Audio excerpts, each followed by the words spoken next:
So for today's episode, we're going to be looking at Deus Ex Icarus Effect. Okay, that sounds interesting.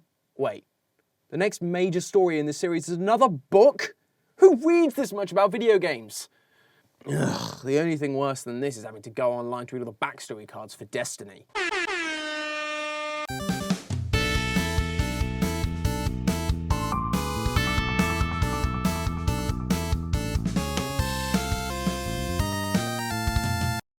Ladies and gentlemen, welcome to Storyline Synopsis, where today we are going to be looking at Deus Ex Icarus Effect, a novella that follows the story of two characters, Anna Kelso, a Secret Service agent, and Ben Saxon, a former British SAS officer. Today, we're mainly going to be focusing on Anna Kelso's storyline, but there are spoilers ahead for both Anna Kelso and Ben Saxon's storyline. But now that's out of the way, let's get started.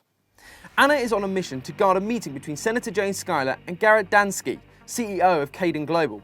Caden Global is one of several companies that manufactures mechanical augmentation parts.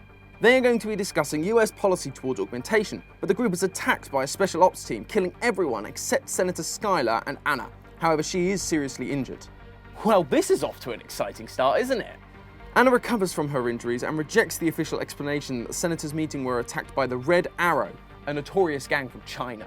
And she tries to tell her superiors that the true target was Dansky. Her investigation shut down by her boss, Ron Temple. She decides that she must find information herself. Undercover, she meets Widow, an information trafficker, who is not able to find much, but she does confirm that they were named the Tyrants. The NYPD has followed Anna and sieged the inhabitants before she can learn any more. She is knocked out by a SWAT team and awakens in an interrogation cell. Ron arrives to discharge her, but he also suspends her on medical leave, which already sounds quite suspicious. Anna is recovering at home when she receives a call from a mysterious figure who wishes to meet. He warns her that he is her only chance of finding out more. She arrives and meets Dapper, a teenage member of Juggernaut. Juggernaut is a group of hackers that is dedicated to fighting corruption, but some see them as cyber terrorists.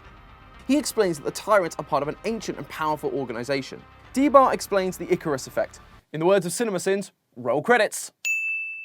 The Icarus Effect is a social phenomenon where society subliminally pulls down individuals who exhibit excellence to maintain stability.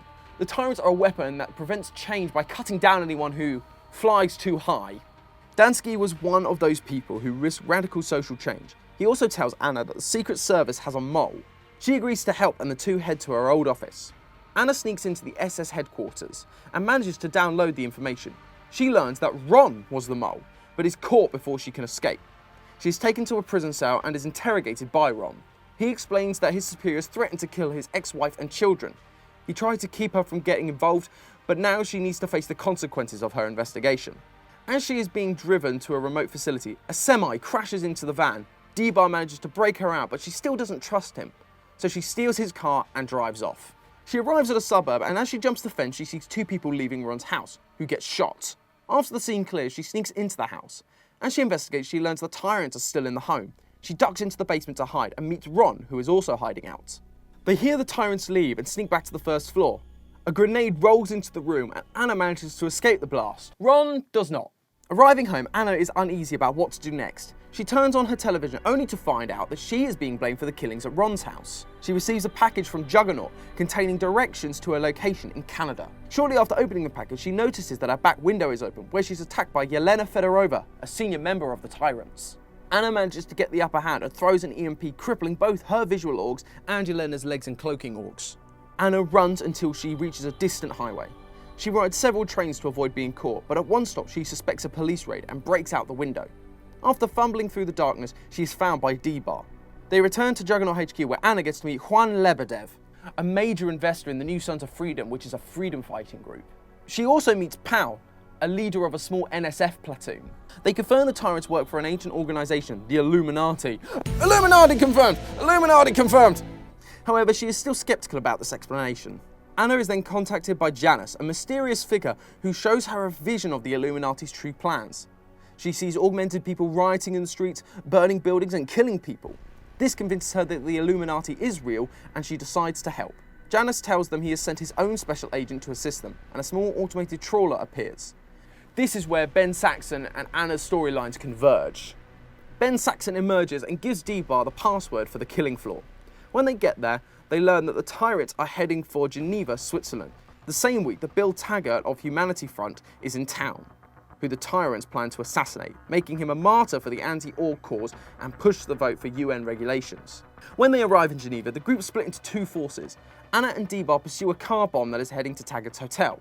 As they pull up beside the minivan, Anna jumps onto it and struggles. The car swerves, knocking Anna off shortly before sliding into the Rhone River and detonating the car bomb. Anna gets up to find Dapper pointing a gun at her. He admits that the Illuminati convinced him to give up while on the cargo blimp and explained that the Illuminati is too powerful to fight. Jaron Lemire comes up behind him and takes Anna's radio. Ben Saxon answers the radio, warning that the plane was trapped, and Jaron responds that Anna is in his custody, and he will kill her if Ben does not kill Taggart himself in plain public view. Anna wakes up in a prison cell aboard a boat called the Icarus. Another tyrant, Barrett, enters the room and explains that Ben has failed, and he plans to torture her until she tells him who Janice is.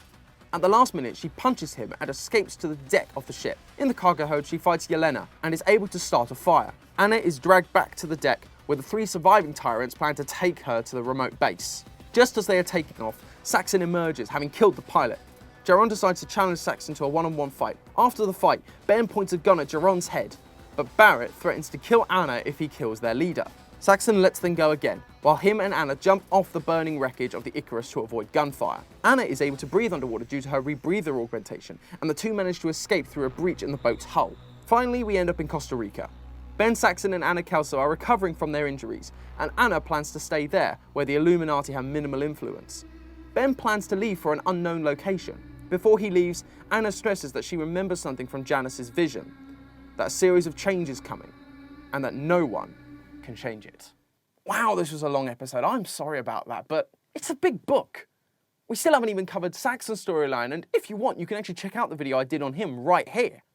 And if you haven't already, why not subscribe to the channel? That way, you can keep up to date with all the Deus Ex synopsi? Anyway, you can keep up to date with all the videos I've made on Deus Ex and the ones I'm going to make. But when all's said and done, thank you so much for watching, and I will see you all next time.